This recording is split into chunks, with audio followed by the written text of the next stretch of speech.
Fala, irmãos e irmãs, sejam bem-vindos a mais um de nossos encontros. Este que vos fala é o irmão Gerson, da cidade de Juiz de Fora. Eu estou aqui no veículo, eu tenho que descer um pouco mais cedo para o trabalho, por causa do lugar onde a gente para o carro, né? Mais ou menos próximo do centro. Se eu chegar perto das 8 horas, eu vou ficar sem lugar.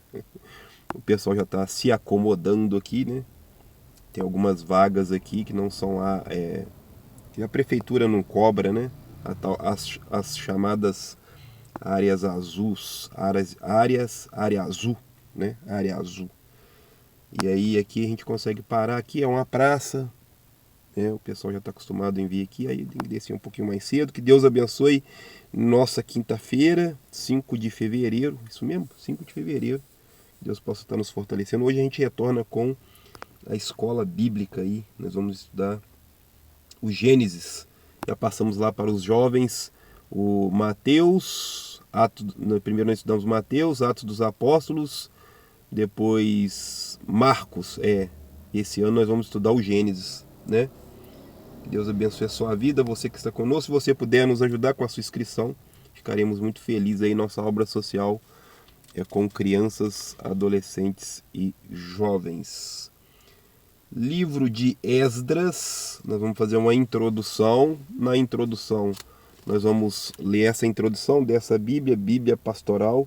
É uma Bíblia de estudos e ela tem uma introdução histórica, né? Histórica. Então eu particularmente eu gosto bastante, né? Então nós vamos utilizar basicamente duas Bíblias aí.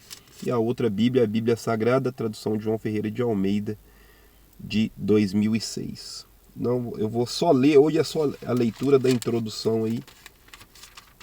E depois nos próximos encontros nós vamos trocar uma ideia aí sobre o livro de Esdras. Esdras e Neemias, eles são da mesma época, né? São contemporâneos aí. Os livros de Esdras e Neemias continuam a história de Israel, relatando os acontecimentos entre 538 e 400 a.C. O tema central é a organização da comunidade que se formou a partir da volta dos judeus exilados na Babilônia. Então eles ficaram aí, né, um período relativamente grande, 62 anos aproximadamente, né? O pessoal tem o costume de arredondar para 70 anos, né? 60 e poucos anos aí, entre 60 e poucos 70 anos, em que o povo, né, foi levado para o cativeiro, né? O rei Nabucodonosor invade lá os territórios lá, né?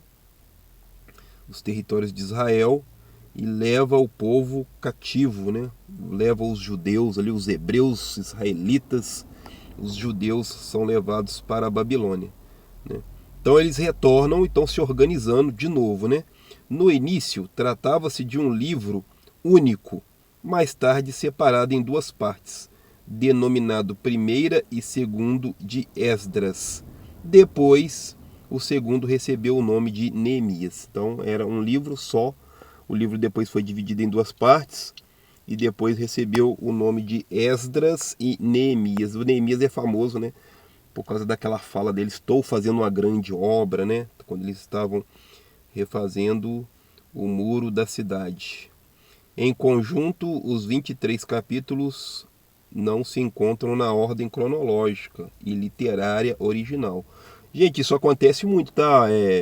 Exemplo, o Mateus, Marcos, Lucas, João, né? Os evangelhos, eles estão ali nesta ordem: Mateus, Marcos, Lucas e João.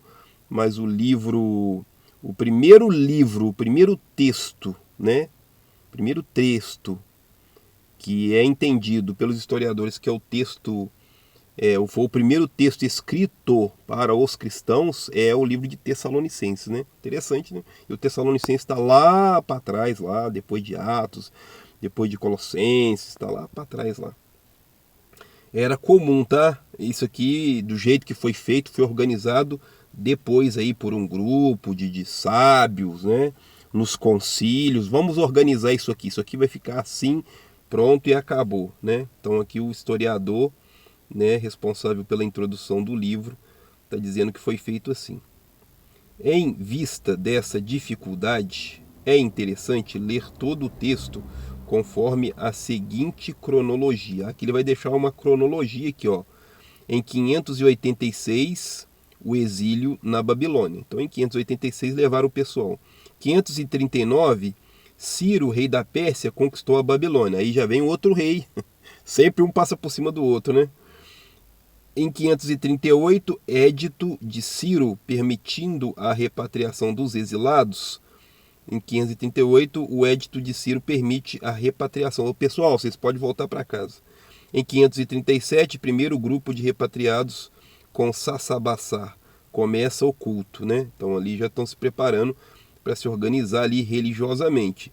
536, preparativos para a construção do templo, obstáculos internos e externos. Eu falei do Esdras lá, né? Do Neemias, né? O pessoal tenta atrapalhar ele. 520, atividade dos profetas Ageu e Zacarias. Nós vamos ler os livros de Ageu e de Zacarias. 518, obras do templo interrompidas e retomadas. Então vai acontecer muito isso. Às vezes nós temos que dar uma parada no nosso projeto, no trabalho. Às vezes falta recurso para só depois retornar com tudo. Acontece, né? Faz parte aí. 515, dedicação do templo. 448, uma colônia de judeus muda para Jerusalém, né? Estão se organizando. Ó. 445, Neemias vai para Jerusalém, construção das muralhas. Neemias é nomeado governador, né? O Neemias é muito importante aqui, né, para essa história. O Neemias era copeiro do rei. Eu acho que o Neemias era copeiro, se eu não me engano, né? Então ele tinha uma posição ali privilegiada ali quanto ao rei lá, enquanto ele estava cativo, né? Então ele tinha condição de chegar para o rei e falar algumas coisas. Às vezes a gente tem, né, esse privilégio aí. Eu me lembro que eu trabalhava numa empresa e eu tinha uma questão para mudar de cargo na empresa e eu não consegui mudar. Aí o motorista falou assim: o problema de vocês é que vocês têm que passar por alguém. Eu lido direto com o dono, para mim é muito mais fácil, né? Neemias volta para Susã em 433, atividade do profeta Malaquias. Nós temos aí o livro de Malaquias. 430, Neemias e Esdras em Jerusalém, leitura da lei e reformas. Então ali eles vão ler a lei de Moisés para o povo. 429, Artaxerxes autoriza Esdras a promulgar a lei. Então eles promulgam ali a lei, certo? Reformas de Esdras em 428. 423 e 404, os samaritanos constroem um templo no Monte Gaazim. Não podia, porque era entendido que o único lugar de adoração era lá no templo em Jerusalém, né? Mas aí os samaritanos resolvem construir o próprio templo. Hoje, em cada esquina tem uma igreja. Isso é bom ou ruim? Eu acho que é bom, né? Eu particularmente, eu acho isso muito bom, porque, igual ali, ó, tem uma congregação ali, ó. Não tá dando para ver direito, mas tem uma congregação ali, presbiteriana, congregação presbiteriana. Então, se eu hoje estou angustiado, estou triste, depressivo, eu estando aqui perto, ó, eu posso ir ali, nos dias de culto, no dia da oração, no dia do louvor, né?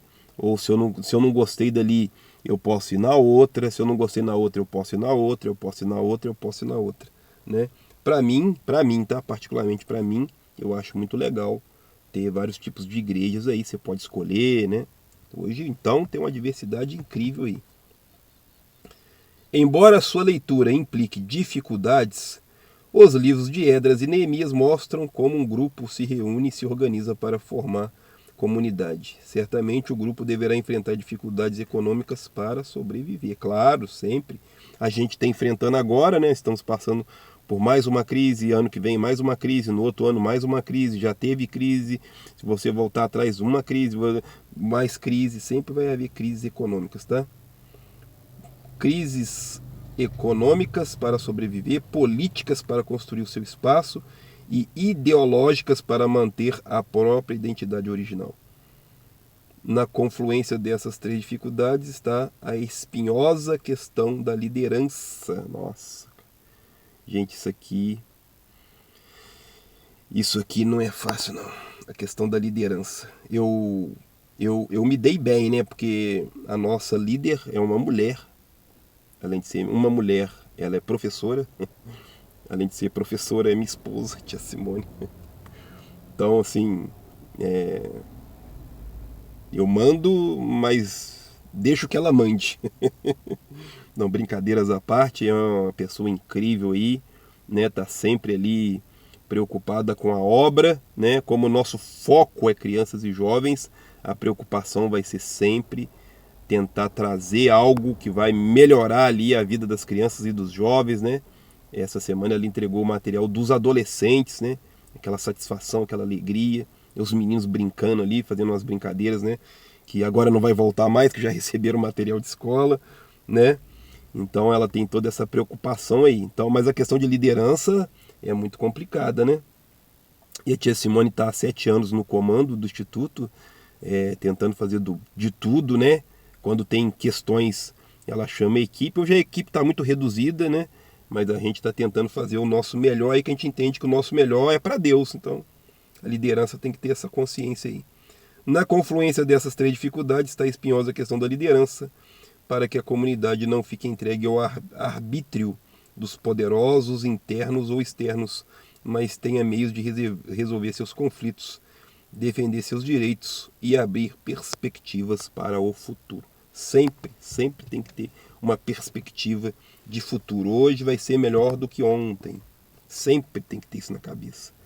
Irmão Gerson, minha vida tá a mesma coisa, então, para mudar é preciso fazer coisas diferentes, né? Se precisa de mais dinheiro, é preciso pensar como fazer para conseguir mais dinheiro. Se não está gostando do trabalho, é preciso pensar como fazer para mudar de emprego.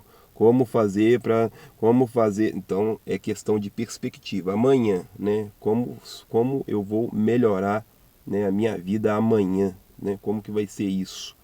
Como que vai ser essa mudança, né?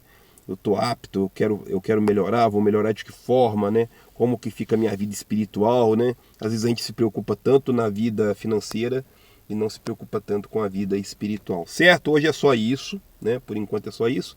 É a introdução aí. Nos próximos encontros nós vamos esmiuçando isso aí, ver aonde que a gente chega. Nosso objetivo é deixar toda a Bíblia Sagrada, deixar esse livro inteiro dentro do YouTube, essa plataforma maravilhosa. Que Deus nos abençoe em nome de Jesus Cristo. Amém. Fique com Deus, até a próxima. Um abraço do irmão Gerson, dá like, um gostei, compartilha, manda para todo mundo que você conhece. E assim você estará ajudando uma obra que faz trabalho com crianças, adolescentes e jovens. Valeu, gente. Obrigado.